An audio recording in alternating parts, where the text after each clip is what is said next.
Eamon Khan here for Seconds Out with Liam Williams heading into this weekend's fight with Hamzah Sheeraz. Liam, how you doing, sir? All good, mate. Very good, thank you. Good to see you out. Good to see you back in a big fight as well, too. Liam, the key question I think people are going to look at when it comes to this fight is your weight, first of all, coming to this, or at least how you're doing the weight, because that was a key thing in contention after the Chris Eubank Jr. fight. What was the situation with that? Do you feel like you've done the weight right coming into this fight? Yeah, definitely. The weight is bang on. I've probably got less weight to lose right now than Hamzah has. I don't know. I'm just saying that, but what I'm trying to make out is that I'm in a good place, you know. So yeah, I've done things wrong in the past, and it is what it is. When it comes to him as a fighter, where do you see his glaring weaknesses that you're going to take control of on Saturday? I don't really want to go into detail, to be fair, but I think he's a quality operator. He's obviously long, got long levers. He can punch a bit. He stopped 14 in 18 wins, so that speaks volumes, doesn't it? But yeah, also I see things which I can expose and what I can target. You're a heavy hitter. What do you say to his resistance when it comes to taking the big shots? I remember when he was looking to close one of his fights out, he ended up taking a big shot and crashed to the canvas himself. And you're someone who can cause that type of damage. Yeah, who was that against? The Polish or the Russian or someone, was he? I think it was like Ramirez, I believe the name might have been. Yeah. In all fairness, I did see that, and I don't know. He might say differently, but I think it was a case of Hamzah being off balance, to be honest with you, because he rushed in a bit, didn't he? I don't think it was really a legitimate knockdown, but yeah, you know, I definitely carry the power that can close the show. So he's gonna have to be careful. When you got the initial phone call for this fight, what did you take it as? Did you see it as a fight where maybe you thought you should be taking on opponents at the level higher than him, or at least have done more in the sport than him as he's looking to make his name on the rise? Or were you happy to take this level of fight?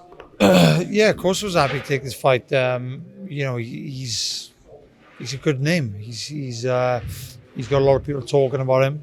Got a good reputation, and you know they labeling him to be the next big thing. Do you think he is?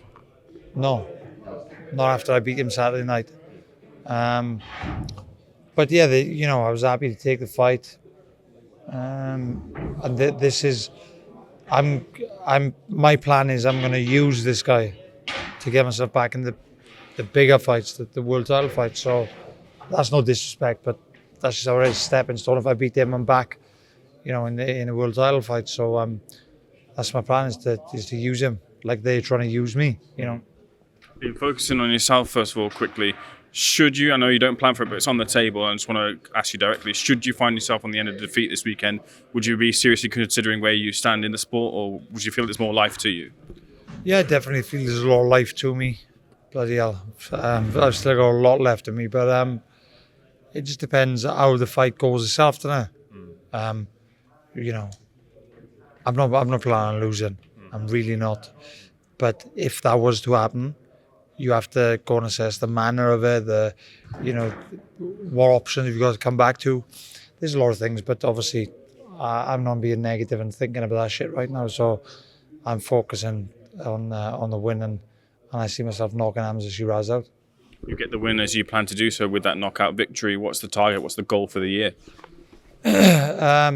Couple of weeks off. I've been training I've been training for well over a year actually, with a bit of a inactive spell last year due to things which weren't in my control, you know. But I've been training constantly, and I could probably do with a couple of weeks off. I'm actually going on holidays with my missus on Monday, so I have a little break there, and yeah, we'll come back full force and hopefully get a massive fight.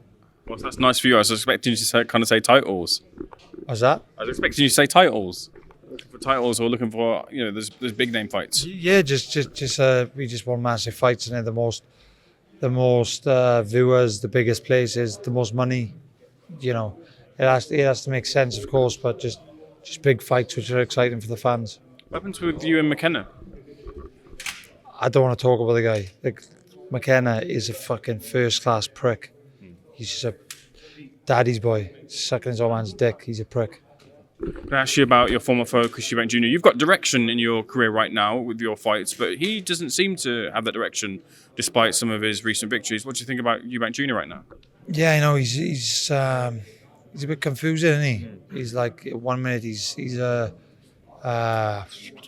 like hot property, yeah, and everybody wants a piece of him, and he's in these big fights, and he disappears. It's almost like as if he only does it for the fame, if that makes sense. Like, if you can see it from my point of view, like, I look at him and I think he's had a great win there against Smith. Although I thought Smith wasn't really up to his usual standard. On paper, it's a great win. You think he would have pushed on and done something else, like ASAP, big fight. But just gone silent, isn't he? So it's like as if, yeah, he'll come and have a fight. You get all the pats on the backs and the mentions and the followers and this and that, and he'll run along with that then for a couple of months, and then once it dies down a bit, he'll come back. So he's got to be due to come back out to the woodwork soon, isn't he? Because surely the hype surrounding this is died down by now. Does that annoy you when a fighter, like, if they earn a victory over yourself, whatever it means, you want them to maybe do something in the sport, make it mean something, but they haven't, or do you not really care about that? Generally, I would say yes, because at least, all right, I lost 21 points or whatever, but at least if they went on and done something, you know, you lost to a world champion or you lost to whatever. But with Eubank, in all honesty, I'm not asked because I don't really wanted to see him do good things. I don't like the guy. So, yeah, it is what it is. I just want to ask you about the Welsh team right now. Any Welsh talents we should keep an eye on heading into 2024 that are coming through? Yeah, there's a few guys around Wales, but there's two good guys in the gym. But there's more than two good guys in the gym, but two younger guys coming through. And you got Rhys Edwards and Kieran Jones as well. And Rhys is on Sky already, so he's got a good platform. But there's him and Carvel Crocker as well. There's the young guys in that. I think they're going to do decent. Been a pleasure all mine. Looking forward to your fight this weekend. Thanks for the seconds out, sir. Thank you.